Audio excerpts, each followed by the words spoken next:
that's it. Niger, let's do it again. Ahmed Musa saying there while they were in Lagos before they departed for Abidjan in Cote d'Ivoire. So let's get a sense of what to expect, how these tournaments work, because we are at home, watching our television sets, and we're expecting a lot. You didn't kick the ball well. Why did you lose that ball? That was a clear goal, and all of that. But there's always a lot more going on the pitch, on the sidelines and the rest. So we have joining us on the show this morning an ex-Super Eagles player, is a La Liga ambassador, Mutiu Adepoju.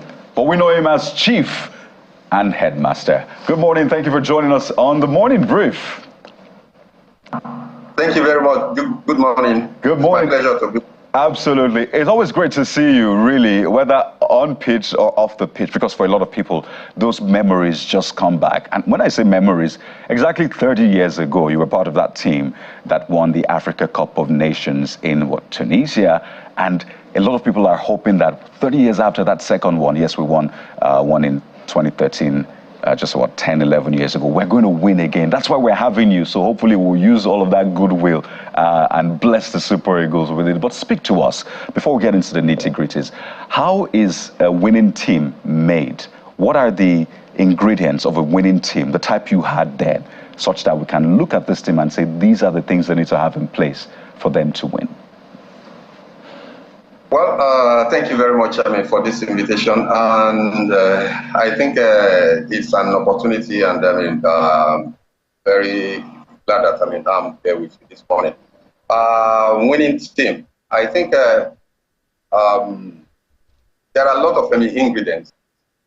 Talent is number one, and I think it's not only talent. It's not talent is not enough. There are so many other ingredients in which if put together, there's going to be success. I think you were talking about 94. The team in 1994 was built over the years, in which let me just say 4 years, because we tried it from 1990 after losing at Algeria at Algiers, yeah, and I think we got to the final and lost. So unfortunately, I was not in that team. So it was immediately after I started coming in. I was invited into the team. So we started building the team, and over 1992, Senegal 92 went there, and we came third. And till 94, we eventually qualified for the first time for the World Cup in history. So I think it was been built over years, and I think when you have the talent, there are so many other ingredients too. Because the team has to come together. There has to be synergy between the team, both the team and the coaches. They should have the same vision, and they should work for it. Yes, I believe that it's possible this year in Cote d'Ivoire. Because we have talents in Nigeria, we have the players. All of them, they are playing very well in their various clubs, and I think just need other ingredients, like having the same vision and working for each other, and going for what they want to do. Working for each other too, during the games. Many games which are not the same, so they should at least know which game they are playing, and how to go about it, and try and win all the games. Well, good morning, Headmaster. Pardon me. I wonder if you don't mind me addressing you as Headmaster. It's good to see you. Nice. We're all hopeful that the Eagles can repeat the 2013 feat and the feat from previous years. And just days ago, we were having that conversation with our correspondent. And of course, the concern is about the competence of the coach because of the Eagles' poor run of form under him. And as an ex-international, I'm sure that you're just as concerned as well. Do you believe that Coach Jose Peseiro can deliver the goods in the coming AFCON? And more importantly, the scrutiny that he's being subjected to, how healthy is it for the morale of the Eagles in the camp? The scrutiny. Let me just say that anybody that wants to say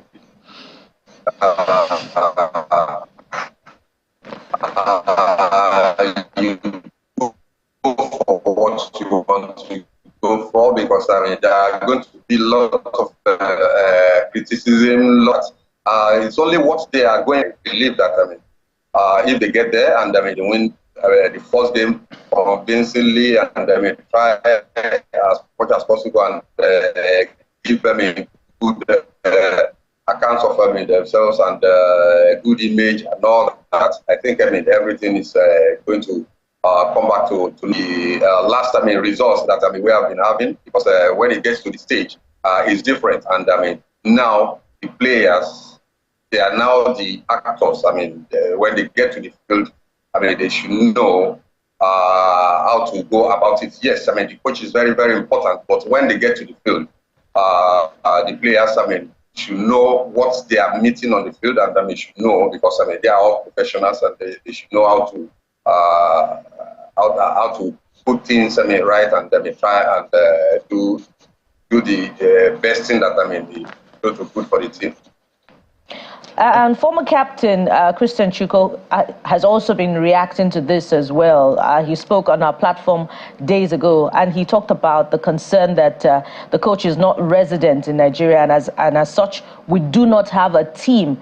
Those were his words, to be precise, that it is crucial for the coach to be resident at home so that he can develop the local team. I wonder if you agree with him, and if not, what other alternative administrative issues can address the coherence that we lack in the national team? Well, I think we've been having this over years, and this is not the first time. During the Raw, we've been having that same issue, and I think it's very important, like Mr. Chukwu said. It's very, very important for the coaches, so at least to be grounded here in Nigeria, and at least if he's not living here permanently, but he should be able to, not only when there is match, that's when you're going to come down to Nigeria. The Nigerian league, is very, very important. Although I'm not going to attach that, because I know at the end a coach will want to choose the best players that will serve him, that are going to give him a victory. But I think the league too is very, very important, and I believe that he should be able to at least be able to identify some players in the league, and try and see how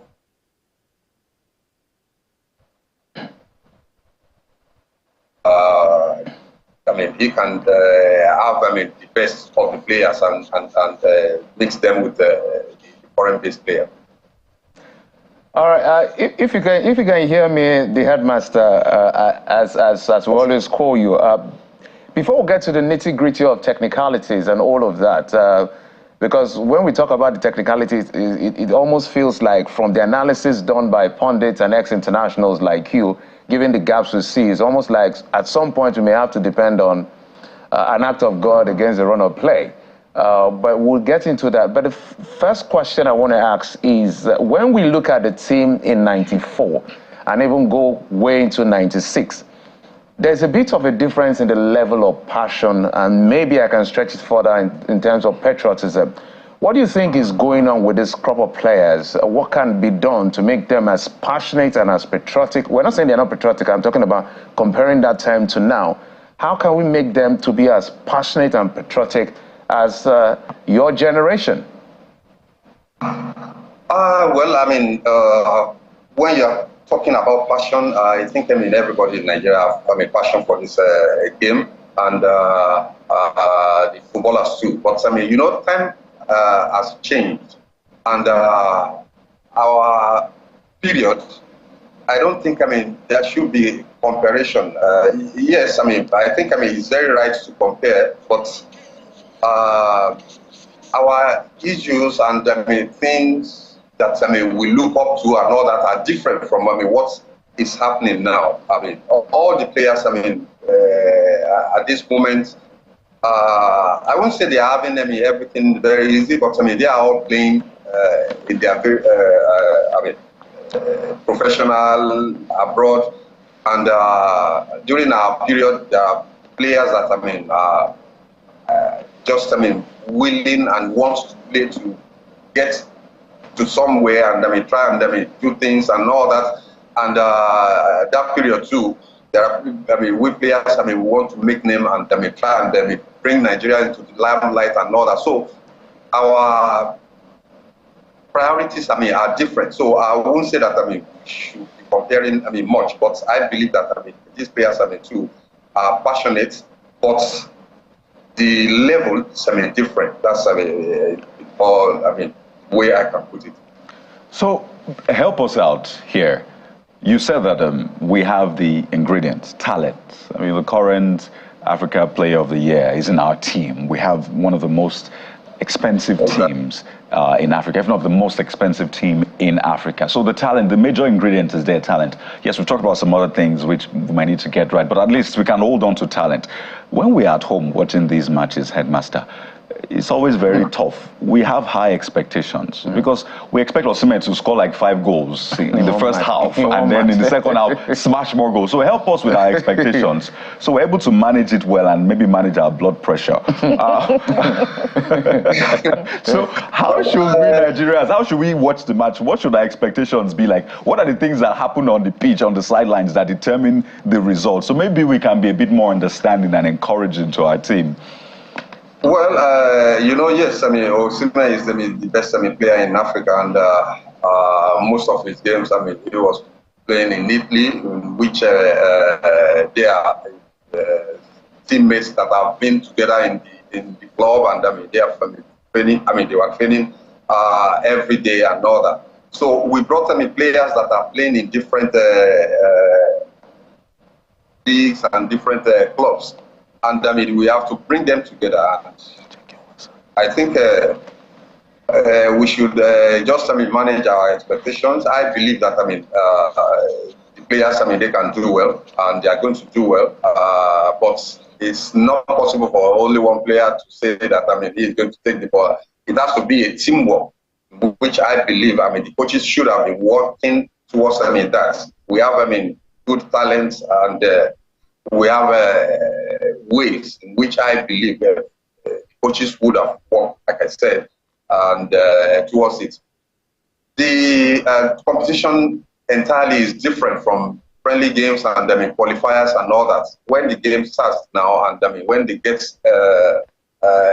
used to the rhythm and when they get the rhythm and all that, it's going to be another ball game entirely. And I just hope that we're going to see the best of the players when the games start. Well, we hope as well, I can tell you. But as you said, we should manage our expectations. Whether or not Nigerians take that advice is another thing entirely, but you heard him. Let us manage our expectations. I don't know if prayer works for football because they always say every team is praying. So, yes, you can pray, but eventually it comes to what the players do on the pitch.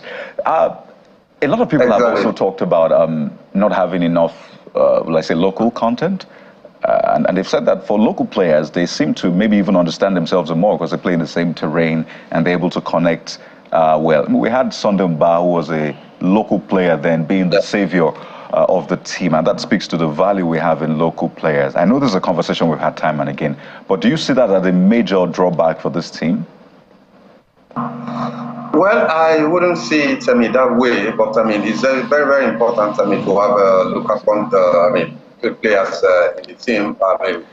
During our period too, we had some players that were playing our home base, and most of the time home base Super Eagles always come ahead of the foreign base coming back home. So they have what it takes already, and before the foreign base comes, and when they come, the coaches, they will try and see which player can blend into the team, which player can give him kind of result and all that. And that's when where the national team coach being based in Nigeria or having home-based, national coaches to detect and develop, the home-based, player. It's very, very important because, when you have a league and you have players, playing here, it's good to give them the sense of, responsibility and, to let them feel that they too can get into the Super Eagles, at any time. And that's, the reason why everybody is playing, apart from playing for your team, your clubs, they want to play for the Super Eagles. I believe, all players, want to play in the World Cup, in the AFCON and all that. So I think, it's very important, to give them, to raise, the home-based players and give them opportunities. Well, that's a lot of work. That's coming from a layman anyway. But as we manage our expectations, as Kayode has said, your assessment is key about the capabilities of this team. And that's why I'm going to ask this next question. What is your level of, how far do you think the Eagles can go so that we can also say, okay, maybe they'll get to the semi-finals or the finals? So how far do you think the Eagles can go, particularly amid all of these concerns about injury? Well, it's very, very difficult to say this. How far a team can go without, starting the competition already. Yes, with the talents and the players that we have, I can easily say that they're going to get to the final and win the cup. That's what we want. That's our expectations. But it's not always like that. I would rather prefer they go step by step, match to match. But what I'm going to say is that the first game is very, very important. If you win your first game, yes, you have a level of confidence that at least you have 3 points. You are going for the second game to get your qualification for the second round. But if you lose the second game or you draw, there's going to be that kind of doubts, kind of you thinking that if you lose this game, probably you are going to go out of the tournament and all that. So I wouldn't want that. That's why I always say that first game is always very, very important. All right, let's do some analytics. I remember in 1994, I can't remember the team exactly, but I remember when we came and Rashidi Ekine opened the scoring for Nigeria. It was quite phenomenal. We remember him holding that net, and it's an iconic picture as far as the Super Eagles is concerned. And with the energy that the Super Eagles came with in '94, when we won the first match, we kept going, and at some point, I think probably lost sight of the next immediate match, and then we were out of the tournament. So I understand where you're coming from, where you said we should take a game at a time. So from your own professional point of view, let's do some analytics. We have Cote d'Ivoire, Guinea-Bissau, I think Equatorial Guinea. Yeah.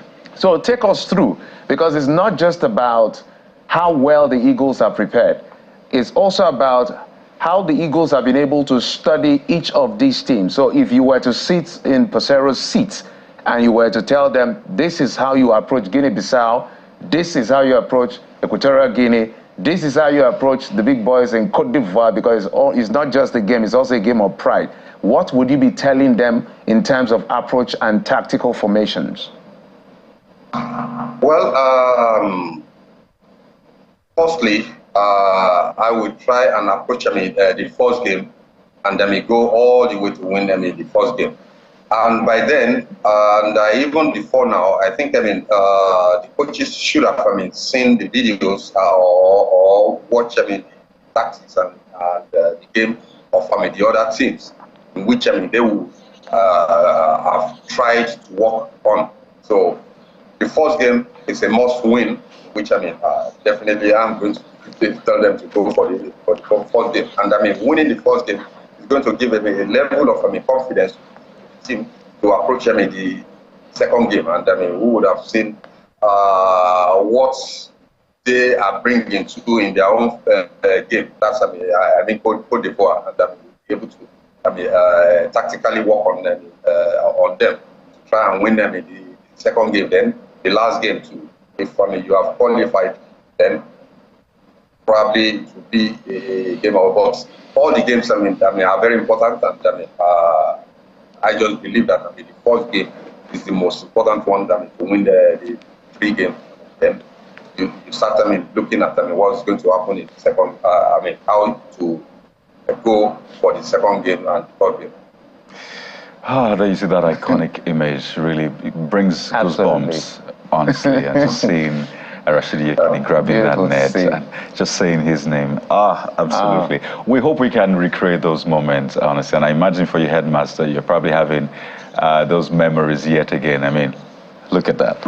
Look at that. Bukola, can you remember this picture? Of course I can remember it. Legendary. Yeah, legendary. Legendary. Oh dear, that's Yekini versus Bulgaria. And, well, we just pray for his memory. But Headmaster, I would like to thank you so much. It's been an amazing time with you on the show today. We hope to have you subsequently as the tournament unfolds. Nigeria's first match is on Sunday. I don't know if you want to make a prediction for that particular match. Well, I don't make any predictions. I don't like it because football game, you can never say what is going to happen when you get it and all that. But I just have that conviction that we are going to.